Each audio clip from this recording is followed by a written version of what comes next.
What's a moment from your childhood you once thought was loving, but later realized was painful? When I was a kid, I had severe asthma, but my mom struggled financially and couldn't always afford the medication I needed. There was no inhaler, no backup plan, just me trying to get through each day while constantly coughing and gasping for air. By the time I was 9, it had become normal for me to cough nonstop, sometimes so badly that teachers would send me out of class. Even at home, it never really stopped. My mom and I lived together in a tiny basement apartment, and we shared the same bedroom. She worked long hours and came home completely drained. At night, when she tried to sleep, my coughing would keep her awake. I knew she was exhausted, and even though she couldn't rest, I believed she still loved me deeply. She struggled a lot with her mental health. Some nights, when my coughing wouldn't ease, she would come over to me and hold me very tightly. At the time, I thought she was just trying to comfort me.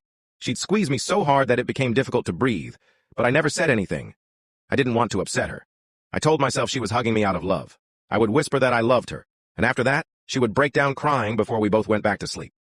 Years later, after becoming a parent myself, I realized how much force it actually takes to hold someone so tightly that they can't breathe. That's when the memory changed. I finally understood what was happening back then. She wasn't calming me. She was overwhelmed and desperate for sleep. In her frustration, she tried to squeeze me until I passed out so the coughing would stop, and every time I told her I loved her, reality would hit her, and the guilt would take over. That's why she cried.